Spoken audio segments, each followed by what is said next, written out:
Okay. हाय दोस्तों, नमस्ते नमस्ते नमस्ते। मैं सीए नकुल कठेरिया आपका स्वागत करता हूं इस वीडियो के अंदर, जो है ऑल अबाउट सीए इंटरमीडिएट।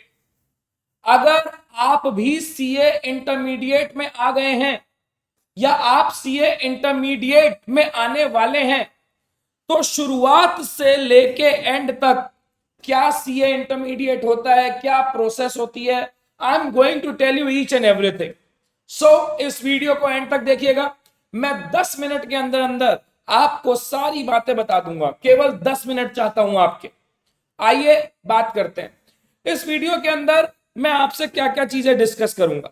मैं इस वीडियो में सबसे पहले आपको यह बताऊंगा कि आखिरकार सीए इंटरमीडिएट है क्या, सीए इंटरमीडिएट में एडमिशन कैसे लिया जाए, सीए इंटरमीडिएट की फीस क्या है, सीए इंटरमीडिएट में सब्जेक्ट्स कौन कौन से हैं, सीए इंटरमीडिएट का पासिंग क्राइटेरिया क्या है, सीए इंटरमीडिएट अगर पास करना है तो प्रिपरेशन स्ट्रैटेजी क्या होनी चाहिए। और क्योंकि मेरे बहुत सारे स्टूडेंट्स ऑल इंडिया रैंक लेके आए हैं, तो AIR कैसे लेके आई जाए, ये सारी बातें आपके लिए जानना बहुत ज्यादा जरूरी है। तो आइए सबसे पहले बात करते हैं कि आखिरकार सीए इंटरमीडिएट है क्या। मेरे बेटा, सीए इंटरमीडिएट आपके सीए कोर्स की सेकेंड स्टेज है। सीए कोर्स की सेकेंड स्टेज है जहां पर आपको वर्किंग नॉलेज दी जाती है। आपके पास में वर्किंग नॉलेज रहेगी, आपको वो सारे सब्जेक्ट सिखाए जाएंगे जो एक सीए के करियर में काम आते हैं, जो एक सीए की फील्ड में काम आते हैं। Auditing, taxation, direct tax, indirect tax, corporate laws, cost accounting, financial management, everything is going to be teach in this CA intermediate level. अब बात करते हैं कि सर सीए इंटरमीडिएट में एडमिशन कैसे लिया जाए। सीए इंटरमीडिएट में एडमिशन लेने के बेटा दो तरीके हैं। एक आता है फाउंडेशन रूट, जहां आप अपना फाउंडेशन का एग्जाम पास करके सीधे सीए इंटरमीडिएट में एंट्री ले सकते हैं। और एक आता है डायरेक्ट एंट्री रूट, जहां अगर आपके 55%, 55% और आप कॉमर्स बैकग्राउंड के हैं तो आप एडमिशन ले सकते हैं, और अगर आप नॉन कॉमर्स बैकग्राउंड के हैं, आपके 60% मार्क्स हैं, तो आप एडमिशन ले सकते हैं। दोस्त, अगर आप सीए इंटरमीडिएट में रजिस्ट्रेशन करना चाहते हो और आप अपने बीकॉम के फाइनल ईयर में हो, तो आप फाइनल ईयर के अंदर भी रजिस्ट्रेशन कर सकते हो। आपको एक प्रोविजनल रजिस्ट्रेशन दिया जाएगा। आपका फाइनल रजिस्ट्रेशन तब कंफर्म माना जाएगा जब आप अपने ग्रेजुएशन का फाइनल ईयर क्लियर कर लोगे। तो हमारे पास दो रूट हो गए, एक फाउंडेशन का रूट और एक डायरेक्ट एंट्री रूट। दोनों रूट का एंड रिजल्ट यही है कि आप सीए इंटरमीडिएट में एडमिशन हो जाएगा आपका। क्या क्या डॉक्यूमेंट्स चाहिए होते हैं आपको सीए इंटरमीडिएट के लिए, रजिस्ट्रेशन के लिए। अगर आप फाउंडेशन रूट से जा रहे हैं तो 12th क्लास की अटेस्टेड मार्कशीट चाहिए और आपको आपके बेसिक डॉक्यूमेंट्स चाहिए। लेकिन अगर आप डायरेक्ट एंट्री रूट से जा रहे हैं तो आपको आपके ग्रेजुएशन और पोस्ट ग्रेजुएशन की मार्कशीट चाहिए, जो भी आपके पास है।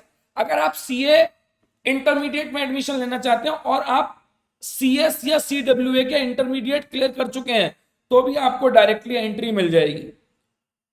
याद रखिएगा, सीए इंटरमीडिएट का रजिस्ट्रेशन केवल 4 साल के लिए वैलिड होता है। मतलब अगर आपने 4 साल अपना रजिस्ट्रेशन करा लिया तो आपको 4 साल के अंदर अंदर पेपर देना होगा।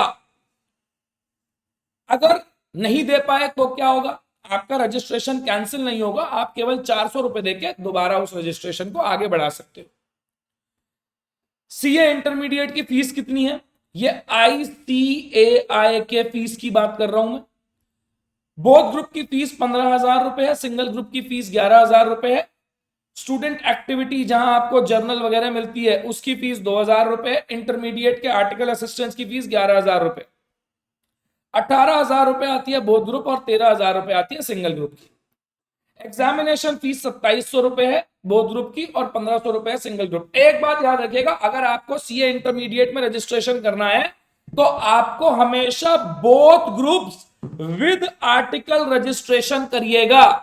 बोथ ग्रुप में रजिस्ट्रेशन करने का यह मतलब नहीं है कि आपने रजिस्ट्रेशन बोथ ग्रुप का करा है तो आपको एग्जाम भी बोथ ग्रुप का देना पड़ेगा। नहीं, रजिस्ट्रेशन बोथ ग्रुप का करिएगा विद आर्टिकल असिस्टेंस। आपको एग्जाम एक एक ग्रुप करके भी आप दे सकते हो, कोई दिक्कत नहीं है। एग्जाम फीस हर एग्जाम में लगेगी आपकी। जब जब आप एग्जाम दोगे तब तब आपकी एग्जामिनेशन फीस लगेगी। सब्जेक्ट क्या है सीए इंटरमीडिएट के? मेरे बेटा आपका सीए इंटरमीडिएट दो ग्रुप्स में बटा हुआ है, ग्रुप 1 और ग्रुप 2। ग्रुप 1 के अंदर आपके 3 पेपर आते हैं, advance accounting, corporate and other laws और टैक्सेशन। टैक्सेशन में दोनों टैक्सेशन आती है, डायरेक्ट टैक्सेशन भी आती है और जीएसटी भी आता है। और ग्रुप 2 में भी आपके 3 पेपर आते हैं, cost and management accounting, audit and ethics and FMSM, financial management and strategic management. तो टोटल आपको सीए इंटरमीडिएट में 6 एग्जाम देने हैं, जिसमें से ग्रुप 1 के 3 एग्जाम होंगे और ग्रुप 2 के 3 एग्जाम होंगे। क्या आप इसको अलग अलग दे सकते हो? जी हाँ, आप दोनों ग्रुप को अलग अलग भी दे सकते हो, लेकिन अगर आप कोई एक ग्रुप अटेम्प्ट कर रहे हो तो उस ग्रुप के तीनों पेपर आपको देने पड़ेंगे। ऐसा नहीं है कि ग्रुप 1 का एडवांस अकाउंटिंग दे दिया और ग्रुप 2 का कॉस्टिंग दे दिया। नो, एक ग्रुप के 3 पेपर हैं, तीनों के तीनों देने पड़ेंगे। क्लियर होती है बात? अब बात करते हैं डिटेल्ड एनालिसिस। डिटेल्ड एनालिसिस मतलब मैं अपने सब्जेक्ट की बात कर सकता हूं क्योंकि मैं एडवांस अकाउंटिंग पढ़ाता हूं। अगर मैं एडवांस अकाउंटिंग की बात करूं, पहला पेपर, तो यहां आपको 65% टू 70% अकाउंटिंग स्टैंडर्ड्स देखने को मिलते हैं। मेरे बेटा अकाउंटिंग स्टैंडर्ड्स एक ऐसी चीज है जो जीवन भर आपके साथ चलेगी और कॉर्पोरेट वर्ल्ड में सबसे ज्यादा चलेगी। अगर अकाउंटिंग हो रही है तो अकाउंटिंग स्टैंडर्ड से हो रही है, और जो रिमेनिंग पोर्शन आपका बनता है, वो रिमेनिंग पोर्शन जो आपका बनता है वो बनता है कंपनी अकाउंट्स का।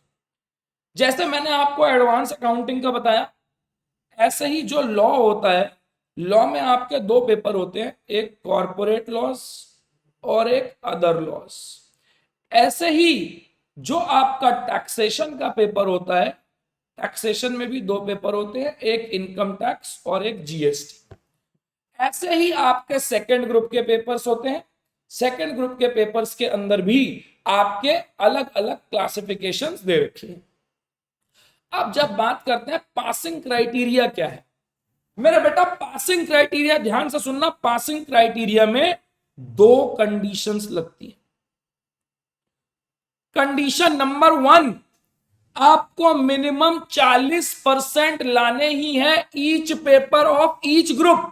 मतलब हर एक पेपर में 40 नंबर आपको चाहिए ही चाहिए, और ओवरऑल 50% मार्क्स आपको ग्रुप में चाहिए। मतलब इंडिविजुअल सब्जेक्ट 40% और ओवरऑल 50% चाहिए ही चाहिए। मतलब अगर आप सिंगल ग्रुप दे रहे हो तो आपको 40 भी चाहिए और 150 भी चाहिए।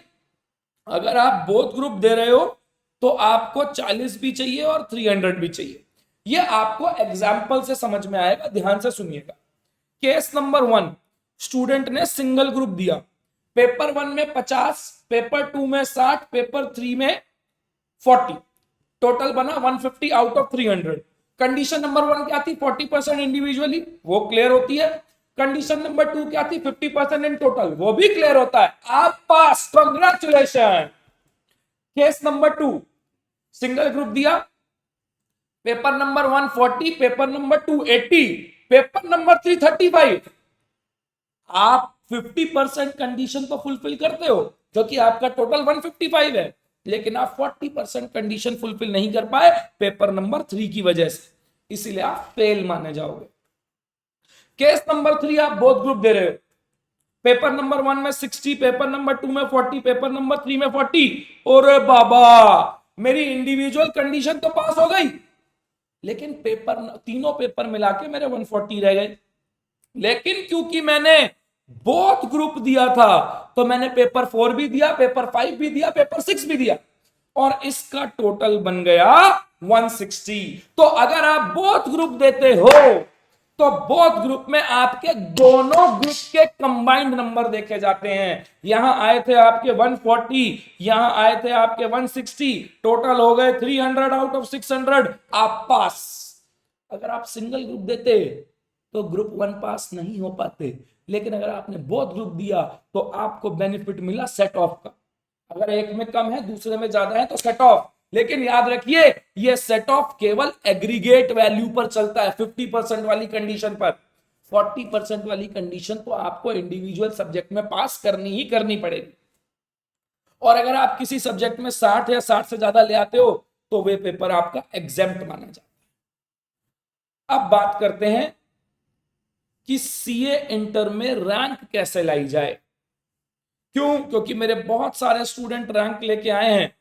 तो रैंक कैसे लाई जाए बेटा? रैंक लाने के चार मूल मंत्र हैं, इनको दिमाग में रख लो, आपकी रैंक पक्का आएगी। पहला, सबसे पहले जीवन चालू करना, G2 चालू नहीं करना। पता नहीं लोगों को क्या हो गया है आजकल, G2 पहले कर रहे हैं, जीवन बाद में कर रहे हैं। आपको ऐसा नहीं करना, पहले जीवन करना है फिर G2 करना। अपने कोर्स को टाइम पर खत्म करिए, सबसे इंपॉर्टेंट बात है कोर्स का टाइम पर खत्म होना। ±5% चलता है लेकिन not more than 5%। PYQ, RTP, MTP, PPYQ जरूर करिए, क्योंकि मैं आपको बता रहा हूं आपका 80% पेपर यहीं से आने वाला है। और सबसे इंपॉर्टेंट बात, सबसे ज्यादा इंपॉर्टेंट बात, सेल्फ स्टडी। अगर आप सेल्फ स्टडी नहीं कर रहे हैं तो आपकी ऑल इंडिया रैंक नहीं आ सकती। मैं आपको बड़े सीधे, सिंपल और स्पष्ट शब्दों में कह रहा हूं, अगर आपने सेल्फ स्टडी नहीं करी तो आपकी रैंक नहीं आएगी। चाहे आप जहां मर्जी से पढ़ लो, चाहे आप 50 घंटे कोचिंग में लगाओ, कोई फायदा नहीं। अब बात आती है बच्चों, अन अकेडमी ही क्यों? मेरा विश्वास अन अकेडमी पे क्यों है? नंबर 1, आपको फ्रेश बैचेस मिलेंगे, कोई रिकॉर्डेड बैच नहीं मिलेगा, और वो भी G1 से चालू होंगे, G2 से चालू नहीं होंगे। कोर्स टाइमली कंप्लीशन पे होगा। सबसे इंपॉर्टेंट बात, नो क्लास जोन, मतलब हमने आपकी क्लासेस मॉर्निंग टू आफ्टरनून रखी हैं, जिससे आपको आफ्टरनून से इवनिंग का टाइम सेल्फ स्टडी के लिए है। यह बड़ा क्यूरेटेड तरीके से बनाया गया है। और हम ये सब करके पिछले अटेम्प्ट्स के अंदर टोटल 30 ऑल इंडिया रैंक्स दे चुके हैं, इंक्लूडिंग ऑल इंडिया रैंक 6, 2 बार ऑल इंडिया रैंक 6। बात आती है, ये देखिए, ये बेटा बदायूं का बच्चा है, ये चंडीगढ़ की बेटी है, चैतन्य आर्य आर्टिकलशिप लगाई है मैंने, प्रिंसी, लेटेस्ट, AIR, ये सब मेरे से ही पढ़ के निकल के गए मेरे बेटा। अब सुनिए, अगर आप सीए फाउंडेशन में हैं और आपने सीए फाउंडेशन में 25 का अटेम्प्ट दिया, अब आपको ये लग रहा है कि मैं रिजल्ट का वेट कर रहा हूं, पास हो पाएगा नहीं हो पाएगा, रैंकर कभी ऐसा नहीं सोचते दोस्त। अन अकेडमी लेके आया है आपके लिए सीए एश्योर ऑफर। अगर आपने सीए फाउंडेशन अटेम्प्ट से मई 25 दिया है तो आपका अटेम्प्ट आएगा इंटर का मई 2026। आप एक काम करिए, अपनी सीए इंटरमीडिएट की तैयारी चालू कर दीजिए। बैचेस कब आएंगे बताऊंगा। अगर आपका फाउंडेशन क्लियर हो गया तो आप अपने मई 26 की तैयारी कंटिन्यू रखिएगा, और आप अपने बाकी लोगों से कम 40 दिन आगे होंगे। लेकिन अगर अनफॉर्चुनेटली क्लियर नहीं हो पाया तो आपका अगला फाउंडेशन का अटेम्प्ट आएगा सितंबर 25। अश्योर ऑफर के अंदर आपको सीए फाउंडेशन का सब्सक्रिप्शन सितंबर 25 का दे दिया जाएगा, और आपका सीए इंटरमीडिएट का सब्सक्रिप्शन अगले अटेम्प्ट के लिए बढ़ा दिया जाएगा। तो मतलब आपका हो गया जीरो रिस्क। यह जीरो रिस्क आपको कब मिल सकता है? जब आप सीए NK 10 लगाएं, 12 महीने या उससे ज्यादा का सीए इंटरमीडिएट का सब्सक्रिप्शन लें। अगर आप ऐसा करते हो तो आपको एक बुक भी मिलेगी, सीए क्रैकर, AS क्रैकर। ये इतनी स्पेसिफिकली डिजाइंड करी गई बुक है कि 200 पेज के अंदर आपका पूरा अकाउंटिंग स्टैंडर्ड्स कवर कर देती है। यह बुक सीए NK 10 लगाने वालों को मिलती है मेरे बेटा। अब बात आती है, सर कौन सा बैच है? ये बैच है वार्म अप बैच। दोस्त, यही चेहरे हैं जिन्होंने ये रैंक्स दी हैं, यही चेहरे हैं जिससे AIR 6 पढ़ा है, जिससे AIR 6 पढ़ी है, ये 11 पढ़ा है। आदित्य कुमार, काजल, प्रांशी, सब इनसे पढ़े हुए हैं, चैतन्य, सब।